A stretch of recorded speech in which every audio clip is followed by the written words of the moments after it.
Alrighty, so maybe let's just start. yeah, we can always start.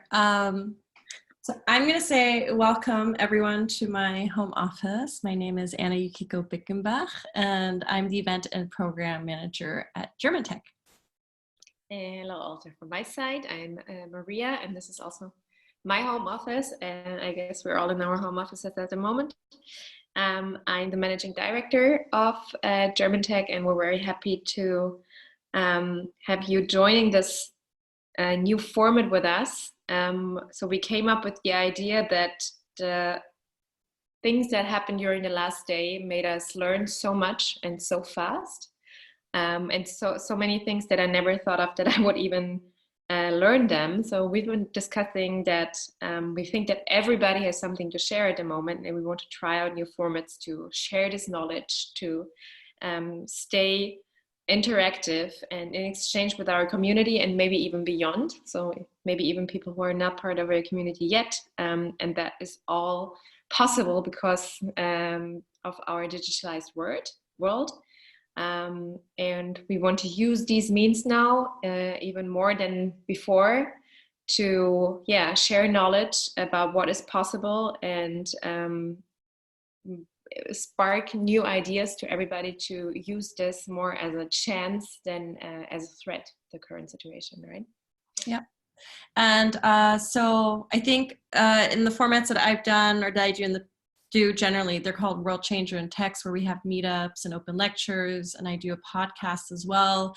And especially in the event space, a lot of people are like, oh my gosh, what are we going to do? Like, do we have to cancel or not? And this has been a discussion in the last 2 weeks. So we can definitely share our thoughts on that too. And the great part about what's happened in the last few days, I think for us and for me, is we've been able to digitalize all of our interactions and all the things that we were going to do in the flesh.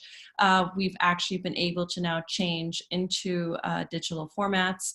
And I'm already kind of going ahead of myself because we wanted to tell you guys a little bit more also about what GERMANTECH does in general. And I'll let Maria do that before we kind of talk about how our own daily lives and responsibilities have changed in the last week. Mm-hmm.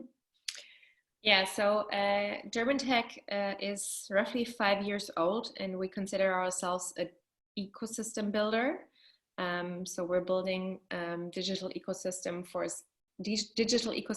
a sustainable future, which means that we are working with corporations, we're working with startups, but also with universities, institutions from the public sector, NGOs, to support them to achieve the Sustainable Development Goals by the UN by using the means of entrepreneurship and technology. So far, a lot of the things that we've been doing, just as Anna said, is a lot of on-site, offline teaching, doing workshops, being on ground, talking to people, connecting people. That's something that is not possible for us at the moment. But we are very happy that we already have an infrastructure that allows us to digitalize everything quite easy, and that the tools that we are using are familiar for us, so it's not something completely new, and we want to share that knowledge. I'm going to take the interviewer role, I think, Maria, if that's okay with you also, because I'm used to always doing so many interviews. But how many people are we at GERMANTECH? So people get an idea of our size and maybe, in the end, maybe that's why we're so agile as well. But yeah, so we are a team of 12 people at the moment. Some of them are already used to doing home office. Some of them are based in 2 cities in Germany and are commuting between the 2 cities. And yeah, that was the state until last week, and it is still now. And do you want to talk about your, generally, how does your everyday role as a managing director at GERMANTECH? So then, so as the managing director, so we are 2 managing directors at GERMANTECH. It is me and Michael doing that. And my role is more the one of the operations manager. So I'm taking care of everything that is happening in the back end of the organization, organizing everything from accounting, but also our events and our sustainability activities. whereas Michael is more focusing and concentrating on our corporate activities. Okay, and I'll just rehash again what I said. So I'm the events and program manager, and I do a World Changers in Tech event series, which are physical meetups ranging from 50 to over 100 people, where we basically do an open lecture or a meetup, and I do podcasts as well. So everything that I do involves, getting the people together on the ground and them having an experience.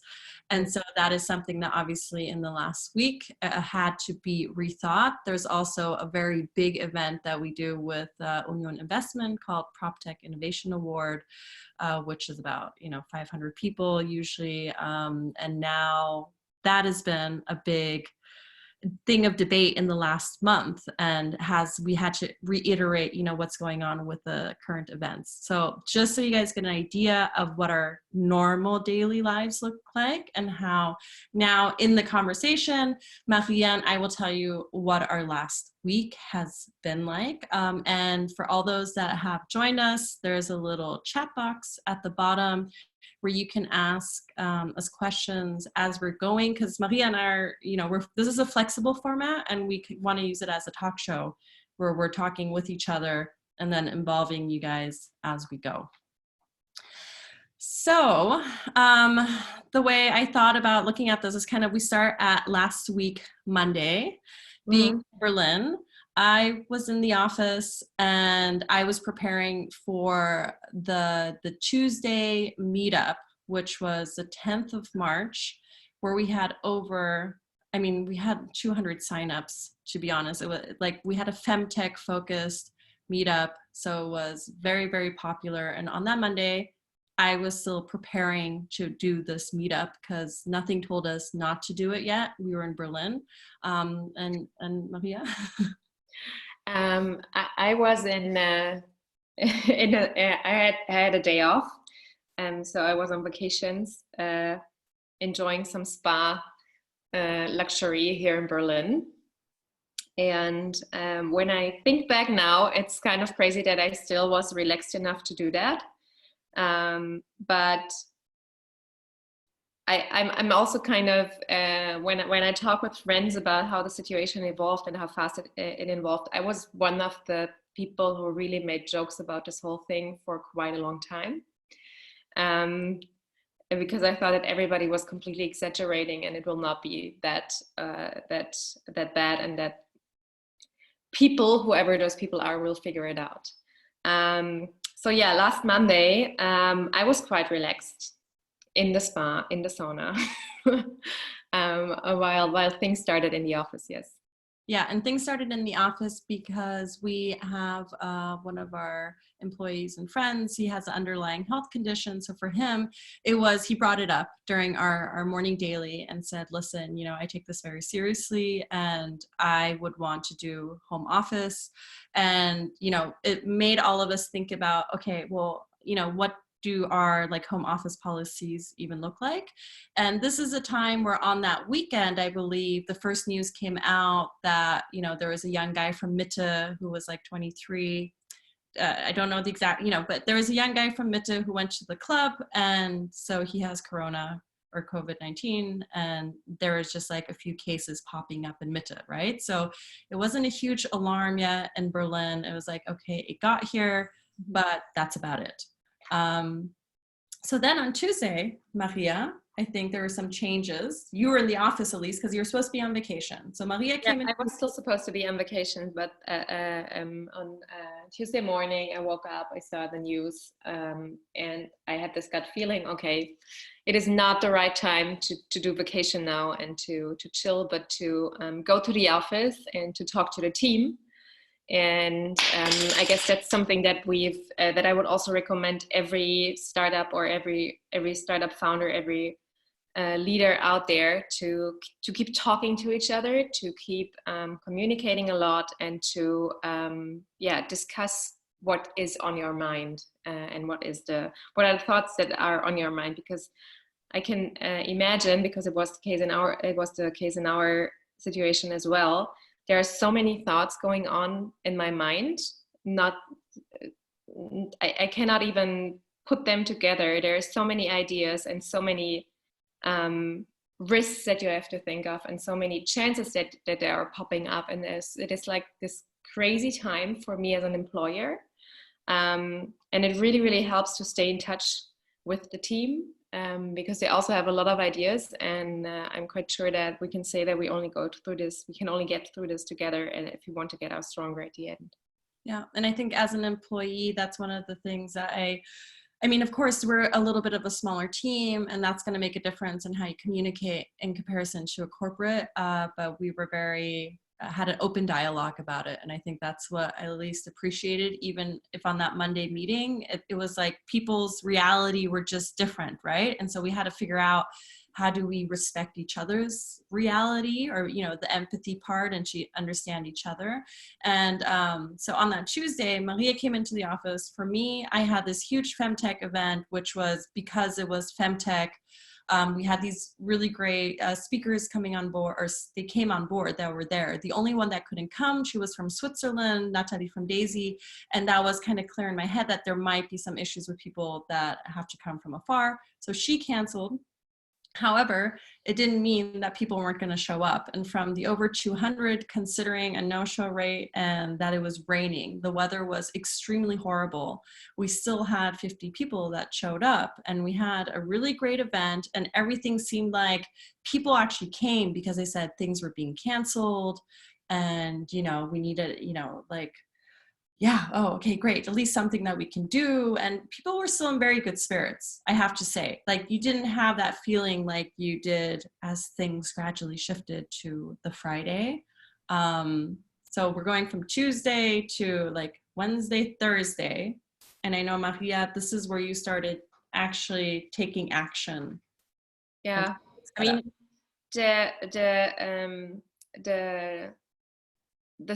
we've been watching the situation, and we've been watching what especially the federal government of Germany was preparing very closely, not only since the last 2 weeks, but one thing I personally learned also during the last weeks is that I really have to steer my media consumption. Because the thing is so big at the moment. So for me, myself, I decided that I will not look at any other news websites other than the official ones from the federal government, the Robert Koch Institute in Germany, and the Tagesschau, which is the public broadcast news in Germany. Yeah, channel. Yeah, channel. And of course, we've been watching closely how the government reacts, and you can have any opinion on the government and on the political parties in this country and in Europe, but we have to say from an entrepreneurial side, they are doing quite a good job. So they announced very, very early that they will be supportive. They announced very early how they will be supportive. So the one instrument that I really had a deeper look into, and that I also recommend to every startup and every small medium business in Germany at the moment to have a closer look at, is the one that is Kurzarbeit. I don't know how to translate it, Anna. How would you call that? I actually did my research before this because I knew we'd have these like terminologies. They call it short-term work. Okay, so short-term work, which is an instrument of the government to prevent us enterprises to have to let go people. And they announced this very, very early. So we looked at this very early, like I think it was 3 weeks ago, that we started preparing and also talking to our employees. And we started preparing all the paperwork to have it ready by the moment that we might need it. So you have to have the consent from all of your employees that they are, so you need the signature, that they are consent with it.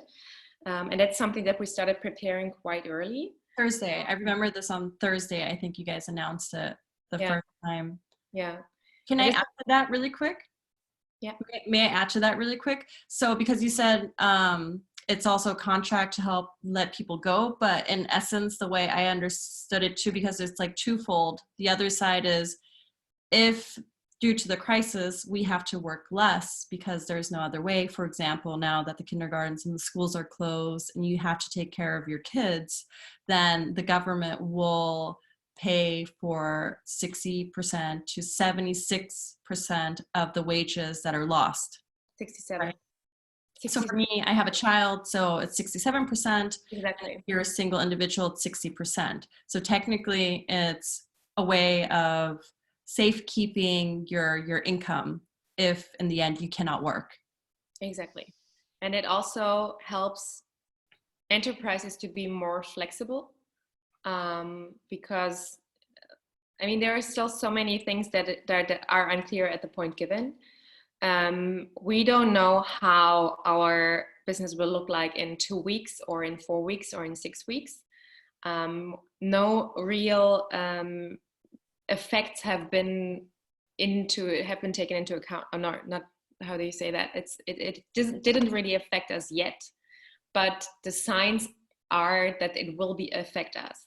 And I would recommend it to every enterprise to be as prepared as possible. So to look into these instruments from the government, from the official parts, because we are super, super lucky that Germany is a rich country, and that the government announced, and also the city and the states announced, that there is enough money there to support us. But it is our job now to understand what we have to do to take these help and use this help to keep our economy as healthy as possible. Yeah, and I'm going to say from an employee perspective, when Maria announced this in the morning, I said, I wasn't in the office because actually my son was sick, and I wrote her and I said, listen, let's talk about it because I'm not going to sign it unless my questions are answered. Mm-hmm. And so the next day, because obviously the way you interpret might be different for everyone. But for me, the whole point was I was realizing the kindergartens and schools were going to close. And I, as a single mom, wasn't sure if I was going to be able to even work all the hours if I have my child running around. So there was these two different things happening, where after I talked to Maria, I said, great, you know what? If it means I have to work less because I can't anyways, in a sense, but I know that my pay is being guaranteed for, at least from the social welfare state perspective, that the government is going to, help fund, then I'm totally for it. And so for me, it was kind of a no-brainer, and I signed it.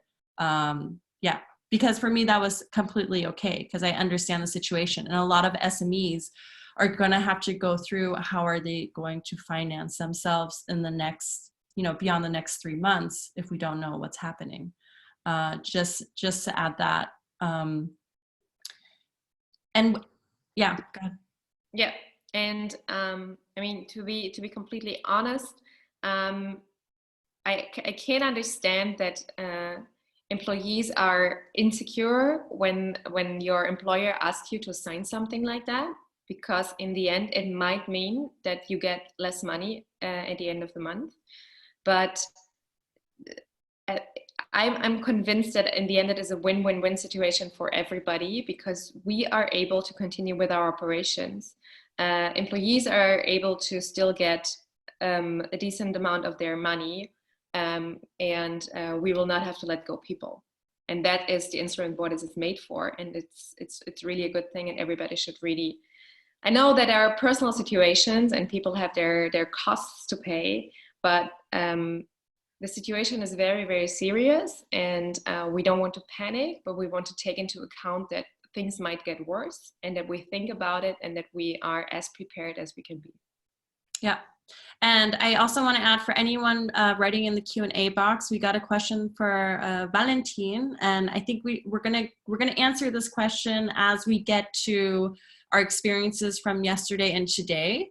So I have that question in view. If anyone else wants to ask questions too, go ahead and make sure you write it into the Q&A. Because what I wanted to rehash on is, when we're going through the situation where contracts have to be changed, etc., I appreciated it that you guys were being transparent and open about it, rather than, just kind of like, hitting us with it, basically. I mean, I think the form of communication was really important.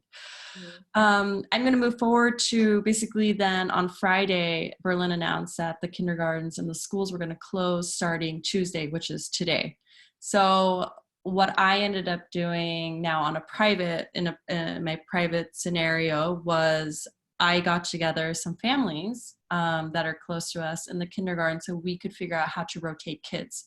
And I think a lot of parents are probably doing this because the issue is you can't necessarily go to the grandparents because, you know, they're in that risky age group. So, you know, it's this catch-22, like you can't do anything. So I figured out a way, hopefully this is the first week, we can tune in again next week and see if it worked out that we're rotating our children, if we're able to still do the work that we want to. But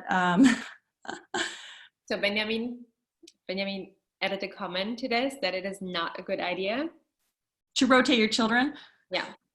And I mean, I've also, Benjamin, I feel you. I've been discussing this with Anna if it is a good idea or not, because of course, yes. Oh, you looked hard, aber fair. So virologists advised against this last night. I see that point.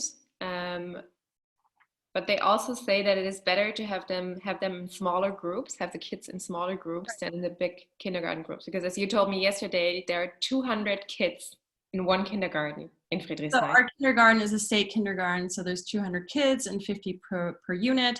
And right now, we just have 2 kids and 2 families. And if it's possible, we're going to have basically these 3 kids that are just rotating between 3 families. And sure, it's going to get riskier the more people you bring into the equation. So as of now, none of us are sick. One of us, she got tested as negative. So we already know. She's negative, so probably her family is too. But you're right. So we're going to see how this all turns out. You never know. Maybe next week when we do this session again, one of us is going to be in quarantine. And so we'll see. I want to move on really. Yeah. Yeah. On the other hand, I would love to hear other ideas. So because there are no good solutions for this situation at the moment, because from my side as an employer, I really, really appreciate that Anna is still able to work and all the other colleagues that do have children, and that they organize themselves, and that of course we are flexible enough to make that possible, but also that they are flexible enough to keep on working, because otherwise we would have just to stop operations. Yeah. So I want to move on to, so the weekend, so Friday that happened, right? So kids are going to stay home. Then on Sunday evening, we got an email from management from Maria saying, hey, listen guys, starting from Monday, tomorrow, you guys can all do home office. That was a super important step, I think, on my side, because, and I'm sure this model was very similar across all of Berlin or Germany. People were getting together on the weekend and just being like, what are we going to do? Like, what is our what's the plan of our employer? Like, can we do home office? Do we have to go into work? Are we going to get, no one had a clue. So for me, at least on that Sunday, I knew, all right, I don't have to go into the office the next day. It's purely 100% home office. That was very helpful. Whereas I know other people on Monday were going in to figure out the scenario. So that was helpful. Thank you. Yeah. So we've been in touch also with our shareholders over the weekend a lot, and we've been discussing what would be the best also for GERMANTECH. And of course, we wanted to follow all the official recommendations from the state of Berlin. And as things really got worse really fast, it was the only way for us to go, to keep everybody at home. And yeah, so we are in home office since yesterday. And from my perspective, I can say that I'm super positively surprised because I do not feel that we lost any speed. We are in a constant exchange. How do we do that?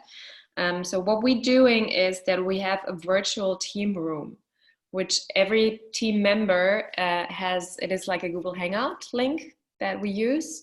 So we have a Google Hangout room open where we are all muted, obviously, otherwise it would be too loud.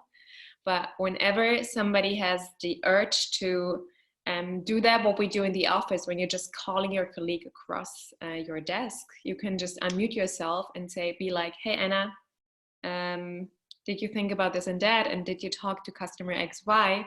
And then the other person can just answer, and it gives us, at least for me, I can speak only for me at the moment because we haven't been really discussing it, but it gives me the feeling that I'm not alone in my living room. There are other people working on the same stuff as I do, and we're still in a constant exchange. And I think that will be the most important thing for however long this will take. Nobody knows at the moment. That we keep in touch, and that we will be still in this constant exchange. And maybe that's also the answer to your question, Valentin. Of course, we do not have this coffee together, and we do not have lunch breaks together, though I already heard of some other startups that are doing that. So they open up they get their food, they prepare their food, and they open up a call so that they can have lunch together, or they do coffee breaks in the afternoon at 2 p.m. So being in constant exchange is super important. And also having this presence of everybody for the whole 8 hours a day. I do not feel that people are distracted because we are working together. We are in this together. Yeah, I mean, which I also want to add, one of our events that we were going to have live is an exchange breakfast where it was supposed to be an intimate group of 30 entrepreneurs and investors focused on like female entrepreneurship and investor topics with a beautiful breakfast. And instead of actually canceling it, we're all going to have a breakfast session together with our 5 other panelists that'll be there. And some of the panelists, you know, they have kids. And she said, well, if it doesn't bother you guys that you can hear one of my 3 kids or all 3 kids simultaneously, then, you know, I'm fine. And I said, perfect, because that's the reality of it, isn't it? Where everyone has things that they need to actually take care of privately, and parents, especially now that kids are home, it's going to be different. And I think it's completely fine. And it's actually the best thing we can do is to embrace the reality and learn from it. A lot of positive things that have also happened now that we answered the Q&A. I also want to say what we do, Valentin, also is we have a daily every morning. So that's the first point of contact where we actually talk to everyone in the team. We have our videos on. I believe in the virtual working room, we've also said that the management has their video on. I don't know if this is for entertainment purposes only or... because I was able to comment, you know, like that there's some three-day beards going on and stuff. But I think that, you know, and that's the part which is helpful. We have a question also from Diana about getting sick while being at home office. Is it good going to the doctor to get sick? Leave a good idea. So for example, we had someone that we actually do have one of our colleagues got sick. I hope he starts feeling better soon. Has nothing to do with Corona, but he has something with his Nieren. What's Nieren? Kidneys. So in that case, Maria, it's clear. Yeah. So the thing is, I don't know, Diana, are you based in Germany at the moment, or are you based somewhere else? Because in Germany, there is a exception rule at the moment that you do not have to go to the doctor if you're getting sick. I mean, of course, it depends on the symptoms, but you can just call your doctor and they can give you a sick note for 7 days without even seeing a doctor. Other than that, I can also advise, there is another digital tool, of course, that I use myself. It is called Teleklinik. It's also an app you can download. So you can see a doctor online, which is, if your symptoms are not that severe, of course. In any case, I would always, in the current situation, as nobody knows exactly if he or she has the virus, I would always advise to call the doctor first before going to the praxis, to the doctors, and getting a sick note, and they will advise you what to do and where to go. Yeah. Did I answer the question? Oh, okay. Um, let's see. I wanted to, what are all the other points that we can touch upon? I thought maybe we can talk about the tools that we use in case Yeah. people need to actually have the setup. So maybe I'll talk about the ones that I use, because mine are super basic, and then you have like other tools. But so Slack is the general chat tool that we all use within the office.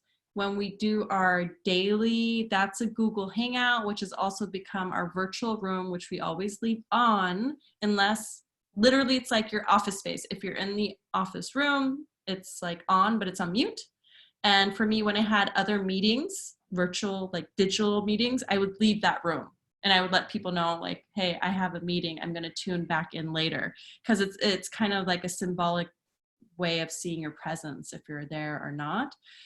And then we have, we use Clockify to kind of track, also what are we working on for how many hours. I mean, I guess this is something that also in terms of just timesheets, project management is helpful. Anything else that you want to add to that, tools that we use? And Zoom, obviously now for the webinar. So we're using Zoom for the webinar. We're using Zoom also for our workshops with our corporate clients. I mean, one thing that, especially when working with corporates, one challenge that is not new to us now, but it is it is getting worse at the moment, is that some of them, for example, do not have the ability, because of their security, of their infrastructure security rules, that they cannot access, for example, G Suite documents. So you have to always think about that if you want to share documents with somebody, because GERMANTECH is completely in the Google world, which means that all of our documents, everything is in the cloud and nothing is on our really hardware computers. So we can change hardware devices anytime. We can work from wherever we want or wherever we have to. Better that way. The thing is, I've been talking to a lot of friends from the not so digital, not startup world, those ones who are working for corporates, those are ones working for public institutions, and they really, really have a lot of challenges at the moment with the easy infrastructure stuff. And I'm really happy that we set this all up before the whole crisis, and that we can now share our knowledge. So if you want to, if you are in search for some of the tools, we can set up a one-by-one call, and we tell you a little bit of what is easy to use and which tools, how to set them up. All of this is really not rocket science. Nobody has to be a tech developer to understand what we are using. I'm not an IT girl, and as not an IT girl, we only work for a tech company by chance. But it will really, really help you all to get through this. Yeah, and I thought it was quite amazing yesterday. It allows us to be so agile that when we were working on the newsletter, I had Dania in marketing, and then I had Tabea, who's assisting events coordinator. And so we were going through the newsletter topic, and all three of us were working out the document at the same time. But we were also in a group chat, like with our voices. So we were talking to each other while working, and that was super helpful because I felt like we were so much more efficient even in this home office atmosphere than maybe at work, because it's like we're focused and we had to dial down on what had to be done at the time. That's also one of the experiences that I've made so far with the online meetings. So I've been in an online meeting that should have been an offline meeting for 6 hours this morning. And I thought it was so efficient, because it is really like, German efficiency. We start at 9 and everybody is there at 9, and you start at 9. Another experience that I made 3 weeks ago is a meeting in Brussels at the European Commission that should have taken in Brussels, but also was canceled due to the crisis. We were 14 people sitting in 8 different countries, and the result of the meeting was the same as if we were there. Of course, the social part was missing, so we couldn't go for dinner afterwards together, and that was kind of sad. But also, when you think about how how many costs we could save if we would not fly around the world so often, but just really look, okay, is this something that we can do in an online meeting that is well moderated and well prepared? I think this is a really, really great chance, and Corona will also teach us how to use it even better. And it's not even the cost, it's the time. I mean, to be honest, I, in my contract, have also that I can do home office at least once a day, because that extra hour, once a week, sorry. Just because, I don't want to always emphasize being the whole, mom, but it's this idea that the hour and 20 minutes that day I can actually use much more effectively. And I feel that's where it's given a lot of people a lot more freedoms as well. And as you say, Maria, with the whole, with Corona, I hope a lot of this does stick, and that maybe in the future, home office can simply apply if someone feels like they're under the weather, so they don't come into the office and they just don't infect anyone else. Because in the past, it's always been used as like the last measure, like if you're, super sick and you have a deadline. I mean, of course, if you have to stay in bed, you have to stay in bed. But I'm hoping maybe there'll be more culture shifts in that form of acceptance as to how we use home office, which will then again be based on like trust and which tools do you use for communication, which I think goes to the next question from Diana. Do you want to read that aloud, Maria? Yeah, so Diana asks, any advice on how to motivate people in each team to share their thoughts and concerns? I feel it's great to have the tools, but I also feel not everyone is as engaged to keep communication flowing as we should. How big are your teams, Diana, just to get an idea, like what the big challenge is? 5 to 6. Okay. 6, that's okay. Yeah. that's okay. So. I mean, but it's overseeable. So, you have tips, Maria, like how we? Well, it also depends a little bit on the culture that has been set into place before Corona, because what we've been doing since months now, I don't actually know when we started. We started sometime last year. Is doing a daily check-in. So really everybody. November. Yeah. So we do this daily check-in, which is really 15 minutes in the morning, where everybody gathers around in a circle. If we are in the office, everybody who's not in the office just joins virtually. We've been doing that since ever. So wherever you are, you can join this daily team meeting, and everybody just says 2-3 sentences on which projects they're working today, and on which tasks they want to fulfill today, and what are maybe challenges that they might face, and where they need some help from the team. It sounds so simple, but the effect is really huge, because everybody in the team, especially when it is a small team, I mean, as I said, we are 12 now. If you're 5 to 6, it really helps to just understand, okay, who's struggling with what, who is working on what, and it also gives you a better connection between each other, and maybe that also helps so that people are more open to share their concerns. Yeah, and I think that has a lot to do with obviously creating a safe place, right? You feel safe voicing your concerns. So I can only double down on that. So it's a lot of, team culture.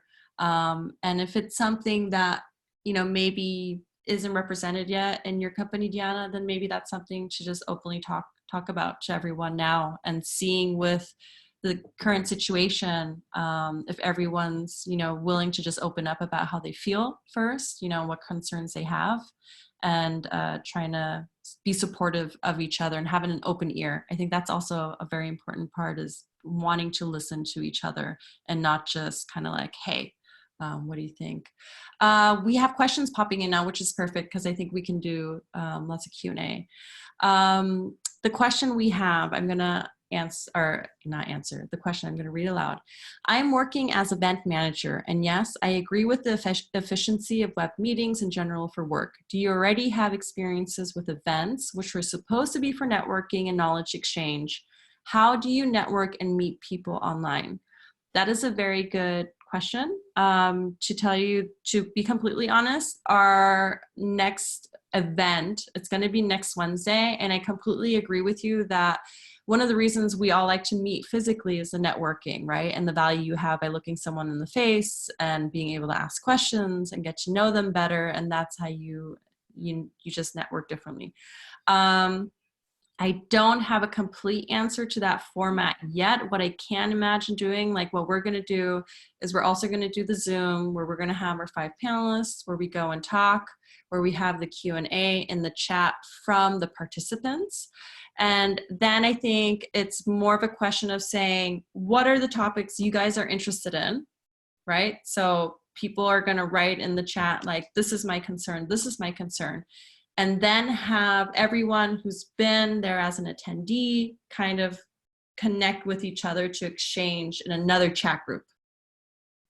I see that, it's kind of like subgrouping them. That would be a suggestion of mine. I don't know if it necessarily can work, but at least that way, maybe you can create some value in meeting the right people. Yeah, and that's also one of the applications. I don't want to do any advertising for Zoom, but until 2 weeks ago, I really didn't like it at all. But now I understood all the advantages of it. So I had this kind of thing this morning. So what you can do in Zoom is that you can have a big group where you can also, not like we have you only in the chat now, but everybody is in it with a video. So we can do like one big introduction round with everybody, if it's like 10, 12 people. And that was the case this morning. And then you can put 2 or 3 people in a private room within this conversation. It has to be moderated though, of course, but then you can put 2 or 3 people in a private room for like 20 minutes, where you then can have a very dense one-on-one check-in or exchange, and then go back to the large group again.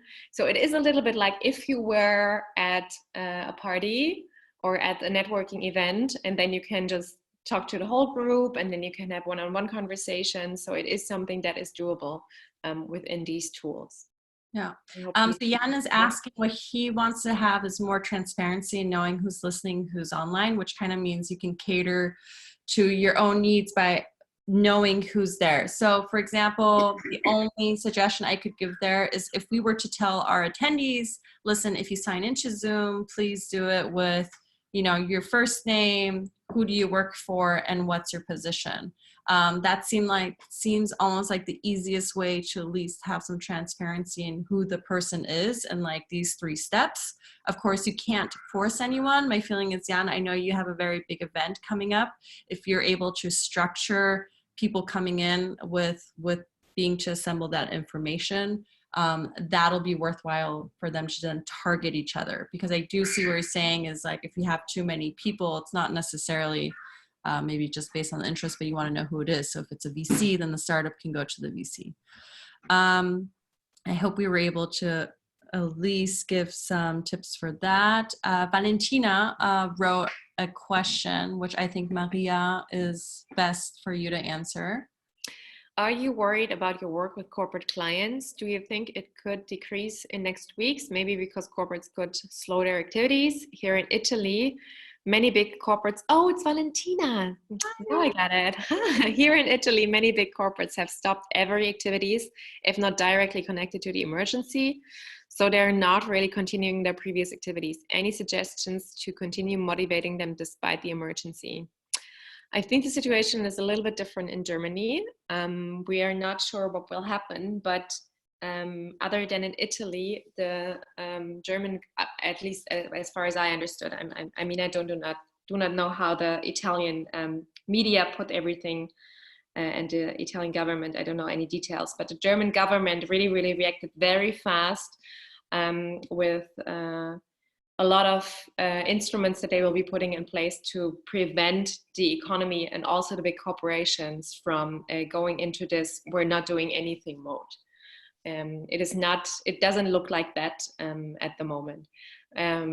We think it might be the case that they slow down, but we expect that time only to be temporary. And we are entrepreneurs, of course, so we want to use that time to think more about, okay, how How can we even enforce more innovation? How can we support them better?